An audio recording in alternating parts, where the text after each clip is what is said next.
Baik, Assalamualaikum warahmatullahi wabarakatuh. Alhamdulillah hari ini kita bisa belajar lagi di materi array pada mata kuliah struktur data dan algoritma. Baik, array itu apa? Array adalah suatu set dari alokasi data dengan jenis data yang sama untuk tiap alokasi tersebut. Nah, setiap alokasi data disebut sebagai elemen dari array. Nah, untuk mendeklarasikan sebuah array, ini nanti teman-teman harus membuat sebuah tipe data ya, tipe data dari array tersebut, kemudian diikuti nama arraynya. Kemudian di sini akan ada jumlah yang menyatakan elemen dari array tersebut. Contohnya di sini. Ini ada nama array ya. Ini ada nama array.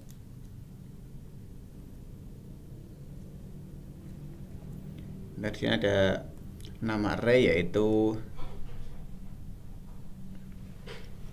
integer array ya. Ada integer array.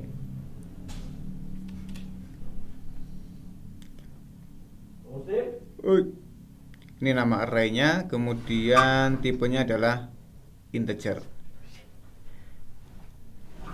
dan mempunyai sebanyak 25 data. Bisa dipahami ya? Nah, di sini tipenya adalah int dan nama arraynya adalah int array, dan dia memiliki maksimal itu sebanyak 25 elemen atau sebanyak 25 data. Nah, ada perbedaan antara variabel biasa dengan variabel array. Yang sering kita buat ketika praktikum itu adalah variabel biasa ya. Contohnya di sini. Saya menggunakan namanya itu A. Nah, di sini ada A. Ini di belakangnya sudah tidak ada kurung siku. Artinya ini hanya memiliki satu nilai saja, yang tipenya integer. Ini adalah variabel yang sering kita buat atau variabel biasa. Tetapi kalau array ini di belakangnya itu ada kurung siku dan di dalamnya ada jumlah elemen dari array tersebut. Artinya apa? Bahwa variabel A ini adalah berjenis array dan dia akan mempunyai maksimal 10 elemen. Nah, dia 10, maksimal elemennya itu 10.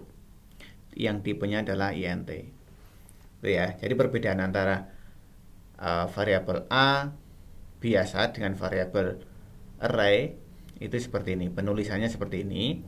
Kemudian manfaatnya apa? Manfaatnya contohnya ya. Yang tipenya string misalkan. Ini kalau yang saya contohkan ini adalah tipenya integer. Kalau yang tipenya string, saya akan membuat data mahasiswa. Data mahasiswa kan banyak ya. Misalkan hanya pada mata kuliah struktur data dan algoritma ini kan diikuti oleh mahasiswa semester 3. Itu kan banyak. Apakah saya harus membuat variabel misalkan string nama mahasiswa 1, string mahasiswa 2, string nama mahasiswa 3 dan sampai 160-an gitu kan? Enggak. Nah, di sini maka bisa dibuat dengan menggunakan array. Yaitu misalkan di sini string. Nah, ini bisa dibuat menggunakan ini ya, string, kemudian nama variabelnya misalkan nama, kemudian di sini ada misalkan jumlahnya sampai 160. Nah, artinya apa? Di sini daripada membuat nama 1, nama 2, nama 3 sampai 160, lebih baik menggunakan array. Ya, yang tipenya nama dan dia akan memiliki sejumlah 160 mahasiswa. Gitu ya, atau 160 data. Nah, keuntungannya di situ. Nah, contoh lagi nih, yang tipenya adalah int. Ini ada A7 ya. Kemudian ini bisa langsung di inisialisasi nilainya. Langsung bisa diinisialisasi nilainya bahwa variabel A yang tipenya integer dan berjenis array itu dia memiliki maksimal 7. Nah, ini ada alamat namanya ya, atau indeks. Array itu ada yang namanya indeks atau elemen. Elemen ke 0, elemen ke seterusnya. Nah, array dimulai dari 0. Ini 1, ini 2, ini 3, ini 4, ini 5, ini 6. Nah, 7 ya, 7. 0, 1, 2, 3, 4, 5, 6, 7. Tapi dimulai dari 0. Jadi nanti ketika mengakses itu 1 itu berada pada indeks atau alamat ke 0 dan seterusnya. Nah, ini yang namanya array. Nah, ini contoh. Ada 5, 9, 15, 8, minus 7 dan seterusnya. Ini artinya ya, ini isi array-nya atau value-nya. Nah, ini adalah indeksnya. Bahwa 15 itu berada pada indeks kedua. Nah, bahwa minus 3 berada pada indeks ke-7 dan seterusnya. Nah, A0 lah, ini mengaksesnya gitu. Gimana cara menampilkan? Misalkan saya mau menampilkan data pada angka 5. Angka 5 yang pertama ini, maka saya harus mengakses dengan variabel namanya A, kemudian dia pada indeks ke berapa, yaitu pada indeks ke 0 gitu ya. Nah, ini bernilai 5 dan seterusnya. Nah, berapa nilai pada nilai A pada indeks ke-6? Nah, tinggal dilihat 0, 1, 2, 3, 4, 5, 6, yaitu 1. Berarti di sini 1 ya. Nilainya 1. Indeks ke-9 berapa? Ini sudah ada tandanya, kebetulan ini adalah minus 1. Ya, seperti itu. Seperti itu ya. Ini sudah.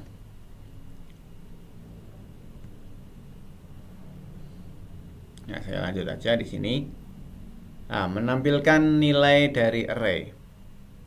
Menampilkan nilai dari array. Misalkan di sini saya buat variabelnya itu adalah namanya A, tipenya integer, jenisnya array, yaitu dia mampu menampung maksimal sebanyak 3 atau dibatasi kapasitas yaitu 3. Di sini yang B adalah variabel biasa karena bukan array, dia nilainya 35. A0 sama dengan 70. Berarti indeks ke 0 pada variabel ini ya. Nah, itu diisi 70. Indeks ke 1 diisi dengan B. B-nya berapa? B-nya yaitu 35. Nah, nanti ketika ditampilkan, ya nanti akan seperti ini ya. Isi nilai dari A0 sama dengan 70, isi nilai dari A1 sama dengan 35. Nah, di sini 35 kan di sini karena dia mengambil dari B. Nah, untuk A2 atau A indeks kedua itu masih kosong ya karena belum diisi. Nah, ini kan diisi. Silahkan user mengisi nilai pada indeks ke A kedua, kemudian cin ya dimasukkan ke variabel A pada indeks kedua. Nanti akan tampil berapa. Seperti itu.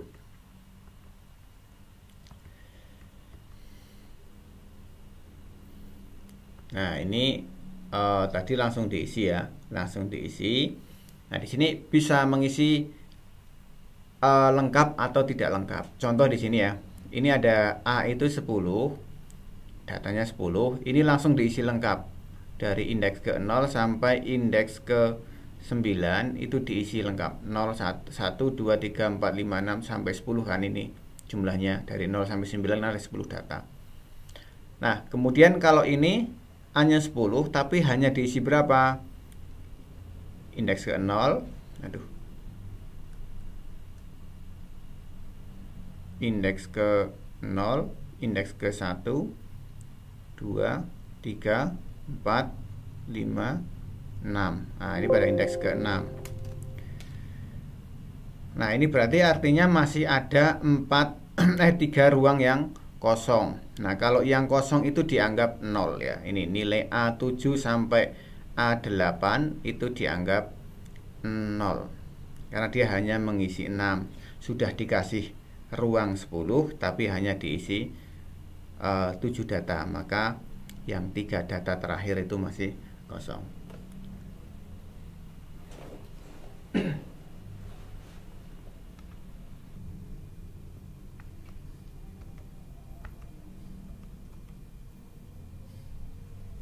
Nah, kemudian di sini ada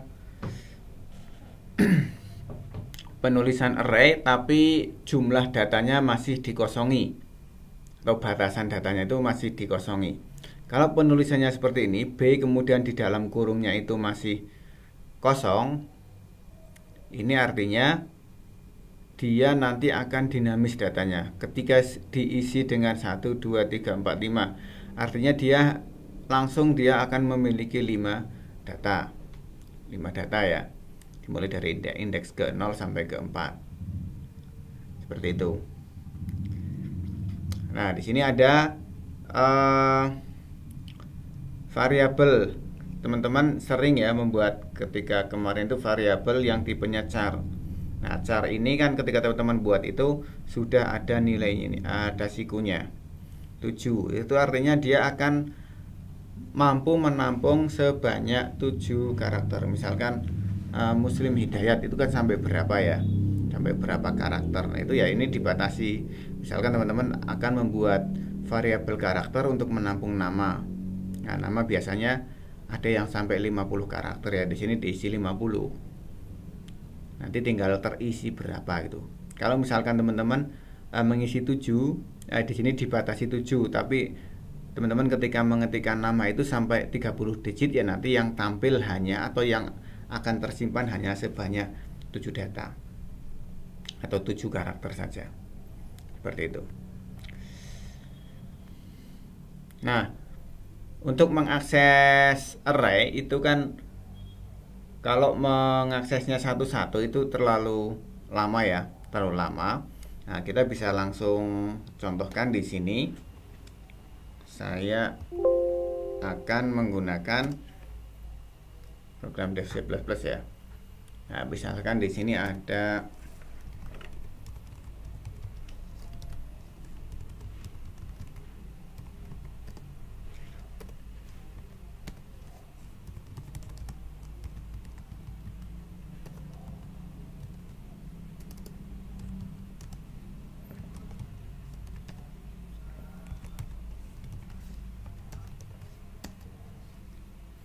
Nah, saya membuat variabel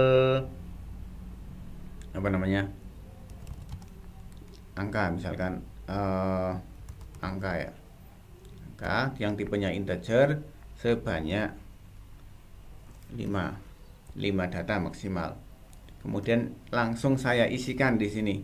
Nah, mengisikannya menggunakan kurung kurawal. Elemen ke 0 diisi berapa? Misalkan 10, di sini 67, di sini 90, ini ada 5, ini ada 7. Berarti sudah berapa? 1, 2, 3, 4, 5. Ada 5 data. Antara elemen satu dengan elemen yang lain itu dipisah dengan koma. Gitu ya. Nah, cara mengaksesnya gimana? Misalkan saya akan menampilkan angka 67. Angka 67 itu berada pada elemen ke 0, 1 ya, berarti pada elemen ke 1. Nah, cout, misalkan di sini cout yaitu angka pada elemen ke 1 gitu ya. Elemen ke 1. Misalkan kita run array.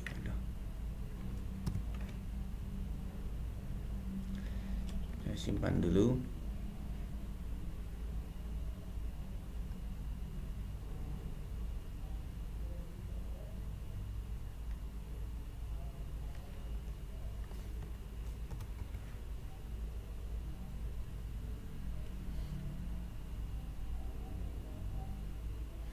Oke, bisa kita lihat di sini bahwa angka pada elemen ke-1 yaitu 67. Dia akan menampilkan itu. Bagaimana kalau ingin menampilkan semuanya 10, 6, 7, 90, 57. Bagaimana caranya? Nah, di sini apakah harus menampilkan satu-satu? Misalkan di sini si out, kemudian nanti di sini ada handle gitu ya. Ini dimulai dari 0.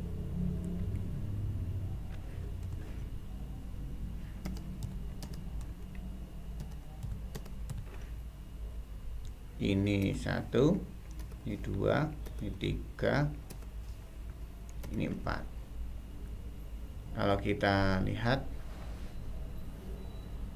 10, 6, 7, 90, 5, 7 kan sama ya. Oke, ini 5 data nggak begitu masalah. Cuman permasalahannya kalau di sini sampai 1000. Nah, ada 1000. Kemudian di sini sudah diisi semua. Apakah mau mengetikkan ini sampai 1000 data, 1000 baris? Kan enggak. Ini tidak efisien, walaupun hasilnya sama. Hasilnya sama, cuman source code-nya satu, source code-nya itu tidak efisien, boros baris. Yang kedua, ketika kita ngetik juga akan boros, copy paste, walaupun hanya copy paste itu sampai 1000 kali.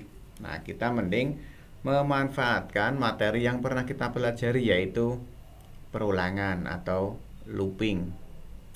Nah, sering ya saya katakan bahwa nanti materi looping, perulangan, kemudian percabangan itu memang harus benar-benar dikuasai, gitu ya. Oke, nah ini caranya gimana? Berarti di sini menggunakan perulangan. Kalau saya mau menampilkan itu, ini saya ganti lagi, misalkan menjadi 5. Misalkan saya ambil contoh menggunakan perulangan yang for. Nah, for saya buat variabel bantu yaitu A dimulai dari 0. Ingat bahwa array itu indeksnya adalah 0, dimulai dari 0. Maka integer ini nilai awal pada perulangan itu juga dimulai dari 0. Dimulai dari 0 karena akan mengakses indeks ke 0 ya. 0 sampai A kurang dari sama dengan 5 berarti ya. Sampai A kurang dari sama dengan, sampai kurang dari 5, maaf, 5 karena 0, 1, 2, 3, 4 ya. Itu kan sudah 5 data atau 5 elemen. A++. Apa yang ingin tampilkan? Ya, teman-teman tinggal menampilkan cout angka pada indeks keberapa. Nah, indeksnya ini yang dinamis. Indeksnya yang dinamis yaitu A gitu ya. Nah, angka pada indeks ke A. Perulangan pertama A ini bernilai 0, berarti indeks ke 0 itu 10. Perulangan kedua A ini bernilai 1 atau indeks pada indeks ke 1 yaitu 67 dan seterusnya. Diganti baris handle gitu ya. Itu ganti baris. Nah, sama hasilnya kan sama. Nah, 10, 6, 7 dan seterusnya. Bisa dipahami ya cara menampilkan data menggunakan perulangan data data array. Ini yang tipenya integer. Baik, ini akan saya copy kembali, buat file baru.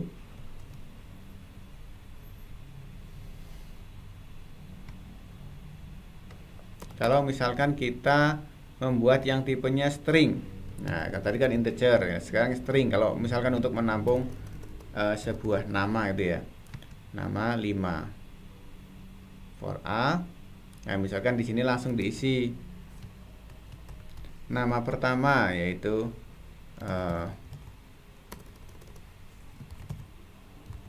Slim. Nama kedua misalkan Joko. Nama ketiga Widodo. Nama keempat nama keempat siapa? Susilo misalkan ya.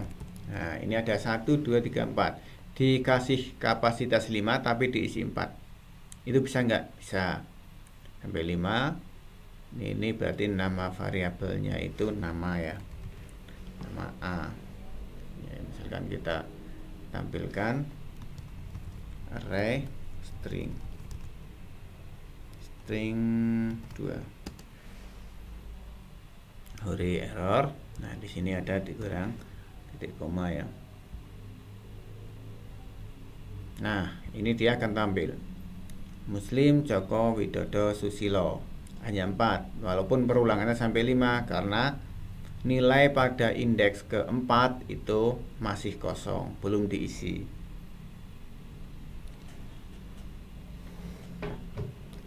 Oke, seperti itu ya. Ini cara menampilkannya menggunakan perulangan. Jadi intinya nanti di materi berikutnya memang perulangan itu sangat harus dibutuhkan. Karena apa? Ya akan dipakai terus. Oke, seperti itu. Nah, sekarang kalau ini dikosongi, ini dikosongi nih, ini dikosongi. Berarti kita kan hanya membuat tempat atau wadah yang kapasitasnya 5 tetapi belum diisi. Cara ngisinya gimana? Sama ya, sama dengan menggunakan perulangan. Misalkan kita mau mengisi berapa itu ya, ini tinggal di ya copy saja lah, sama ya. Ini saya ganti aja, saya ganti. Berarti di sini ada jin ya, out, masukkan dulu, masukkan nama, ini berarti apa? Jinnya apa? Jin nama pada indeks ke berapa? Indeks ke A, kan gitu.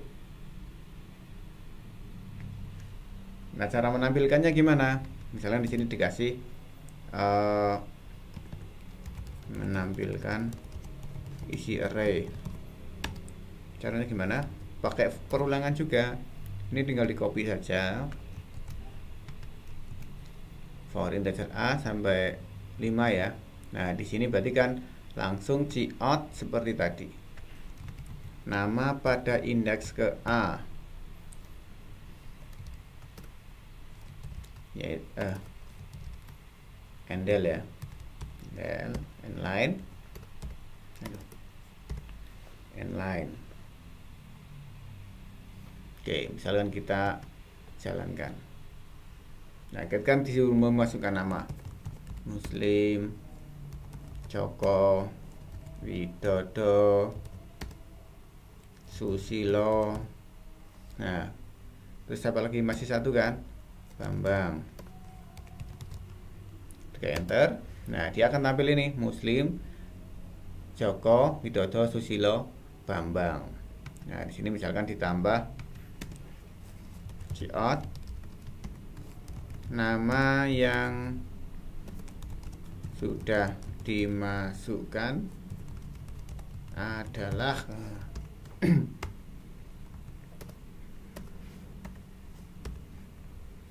ganti baris. Di sini juga ganti baris misalkan.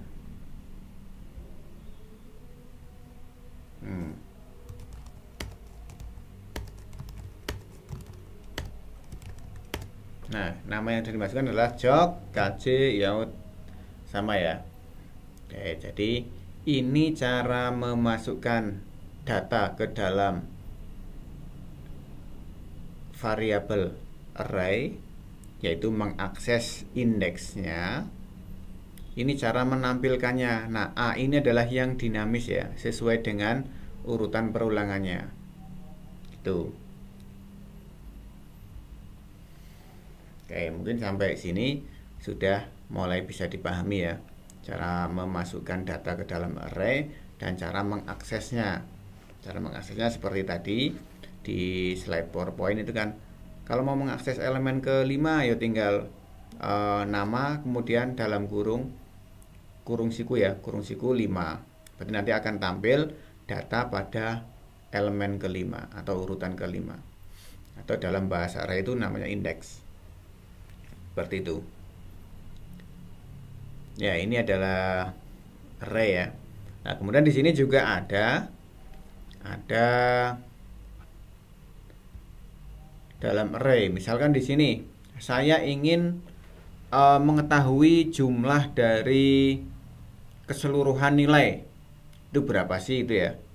Nah, di sini kan jelas sudah nilainya 10, 67, 90, 5, 7. Nah, total nilainya berapa? Nah, total nilainya itu bisa bisa dilihat atau bisa dihitung dengan cara menjumlahkan 10, 67, 90, 5, kemudian ditambah dengan 7 dan seterusnya. Nah, caranya gimana? Kalau di dalam array, nah ini bisa langsung. Misalkan di sini dihitung dengan menggunakan perulangan juga. Berarti teman-teman akan membuat variabel dulu, variabel untuk menampung jumlah. Misalkan jumlah ya. Oke, variabel jumlah. Berarti di sini jumlah diisi berapa? Jumlah sama dengan jumlahnya kan 0 ya. Ini diisi dengan 0 dulu, sama dengan 0. Jumlah sama dengan jumlah ditambah ya. Ditambah berapa? Ditambah nilai. Ya, ini angka, maaf.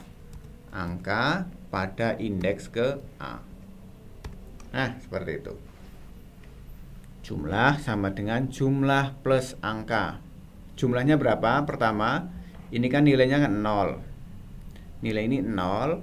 Kemudian diisi dengan berapa? Diisi dengan 0 plus angka pada indeks ke A. Berapa sih? A-nya kan berarti ya, A pertama kan 0. Berarti indeks ke 0 berapa? 10. Berarti jumlahnya sekarang berisi 10. Perulangan kedua, berarti kan jumlahnya nilainya sudah 10. 10 jumlah sama dengan 10 plus angka pada indeks ke 1, yaitu 67. Berarti 10 plus 67 itu diisikan ke variabel jumlah. Berarti ketemunya 77. Sekarang berapa? Jumlah diisi dengan 77 plus angka pada indeks ke 90 sampai perulangan ke 5. Gitu ya. Nah, ini kalau misalkan saya tampilkan di sini, berarti menampilkannya itu di luar perulangan. Ini kan perulangan hanya sampai sini. Sampai perulangan. Cout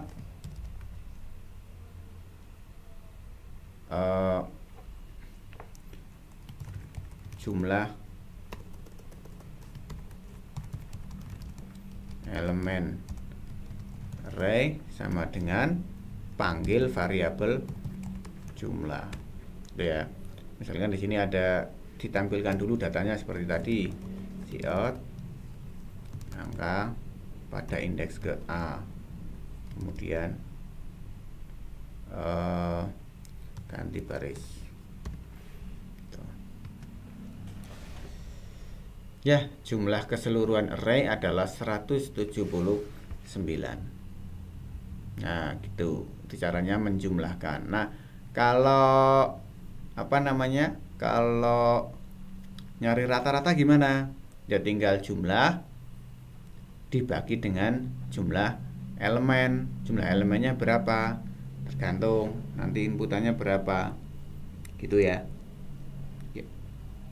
Ya, mungkin sampai di sini dulu ya untuk materi array. Nanti teman-teman lihat tugas yang ada di e-learning Unsik ya. Nah, di sini nanti akan saya tampilkan tuh, akan saya jelaskan tugasnya. Jadi nanti teman-teman silahkan membuat program dengan di sana ada variabel array yang digunakan untuk menampung angka. Jadi nanti outputnya itu, nanti gini, masukkan nama ya pertama. Berarti nanti ada outputan pada program itu, masukkan nama ke 1 misalkan. 1, nama ke 1, ini satunya itu dinamis. Kalau 1 ya ke 1. Misalkan Muslim. Kemudian nilainya berapa? ini berapa, misalkan teman-teman input 70. Nah, nanti di enter akan muncul ini lagi, masukkan nama kedua Joko, nilainya berapa, terus akan seperti itu. Ini misalkan 90, enter. Tergantung nanti teman-teman mau jumlah elemen array-nya berapa. Nah, itu kemudian nanti di bawah akan tampil seperti ini. Muslim di sini 70, Joko di sini nanti 90. Kemudian nanti nilai ya. Jumlah nilai sama dengan 160, rata-rata